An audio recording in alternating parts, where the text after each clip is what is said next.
You can debate all day about what was the most significant car in the history of transportation. You can say the Model T, which brought transportation to the masses in America, the Beetle, which is the same thing in Europe, or the Deux Chevaux or the Cinquecento. But I would argue that the most important vehicle in history is the tractor.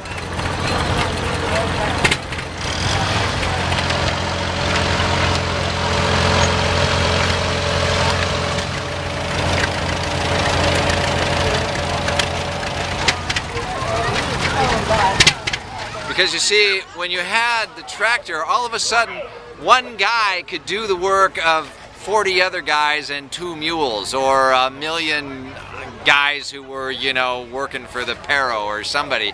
The tractor allowed for mechanization of the farm and made food ubiquitous, cheap, and available to everybody. So it was the tractor that was the most important thing.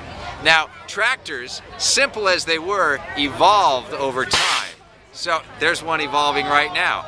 And the earliest ones, they do bear a lot of similarities to more modern tractors. But the earliest ones might have been gone if not for the efforts of this group here, the Topa Topa Flywheelers. We're going to visit a few of them. All right. Yeah, he's the guy that made the slide right here.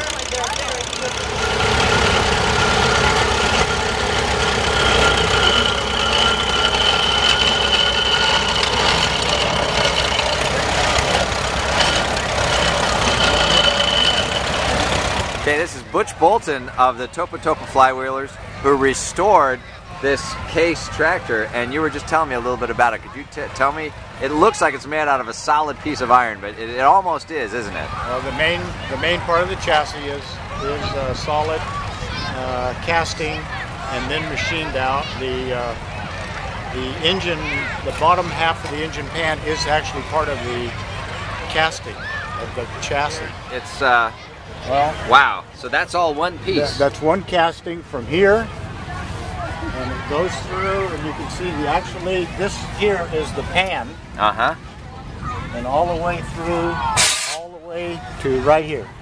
So the whole chassis is one solid, and it's iron? It's cast iron. It's only 12 horsepower, but it would pull 4-bottom plow, 14-inch 4-bottom plow. It's kind of rare. It's a cross engine. The engine sits sideways in it. So it had to be pretty warm.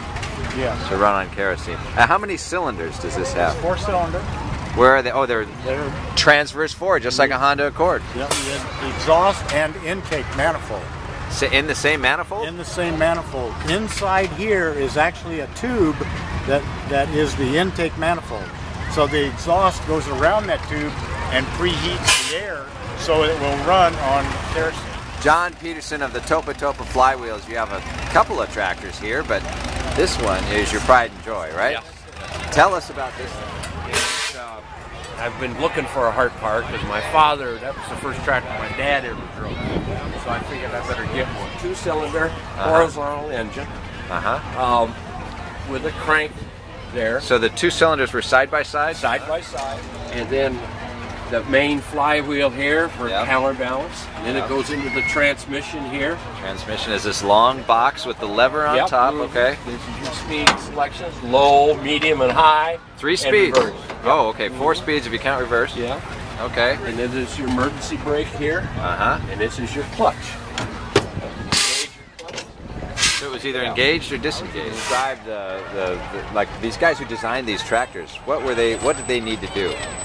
Well, they were trying to find something to replace the horse, and they thought of all kinds of things, but basically, and to run cheap, because the farmers didn't have any cash in those days, basically, and they tried to use cheap fuel, like on this tractor here, and I think on this, the case, this had it. They all ran on a very cheap substitute for gasoline, which was down to coal oil, which was about half the price of gasoline. Gasoline in those days was about 12 cents. Coal, so was it like kerosene? Or? Kerosene, stuff like that you could buy for about half the price of gasoline. You started the machine on gasoline, And once you got it warm enough, you switched it over to distillate, like kerosene, even diesel fuel, lamp oil, anything that would burn. Now, tractor design nowadays, you see a modern tractor, it looks a lot different than Completely different. I mean, it's just like a car. Yeah. And they have cab comfort with air conditioning and heating and computers to monitor everything that you're doing. Yeah. But these, they didn't have any. This is kind of like flying with the seat of your pants. Yeah. With nothing but an engine and open stage. Okay, this is Jim Bouchong, also of the Topa Topa flywheels, and he's going to tell us we have this exquisite miniature model of a tractor. Could you tell us the story of this one?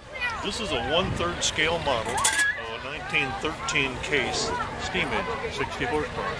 The rear wheels are about 6 foot tall, so this is a 1/3 scale model.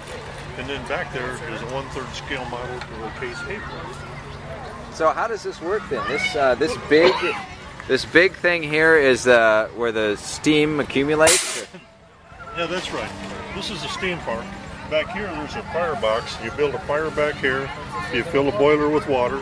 And then there's flues, what they call flues, and the hot air goes through that and out the stack and heats the water. Okay. And then the steam comes off of here, goes through here to the motor, turns the reciprocating. You know the modern tractors and the conveniences of modern tractors. Oh yeah. What's the appeal of the old ones to a guy like you who knows all the old and the new? Oh, they're a lot simpler. They're a lot simpler. The new ones are complicated, computers and all of that. So this is Calvin Beaker, also with the Topa Topa flywheelers. Right. Thank you for bringing this beautiful tractor. Tell us, what is this? This looks downright modern compared to the other ones I've seen so far. This is a 1951 John Deere A. John Deere A. It's a Model A, it says on the side. Okay. And it's row crop. From those days to this, I mean, there are similarities there, but 30 years later. These are called, if you will, styled. So when they started putting some sheet metal on it. If you see earlier A's, there's a couple over there that, like that one you can see right through there, there's no styling. You see the radiators open and you can see the posts for the steering, all the steering mechanisms is exposed. Well, they styled them and put some sheet metal over it. Ooh. So it's called style. That was it. This was our glimpse into history here, thanks to this wonderful group, the Topa Topa flywheelers, who preserve this history and allow others to see it, bringing it here for all these kids to see. Kids who don't have to work a day in their lives, who just play Wii and computer games and everything. They don't know how tough it was back in the old days. They get a look at these things and they get a sense of it. For Auto Week, this is Mark Vaughn. Tomatoes with a slingshot and corn from the corn can.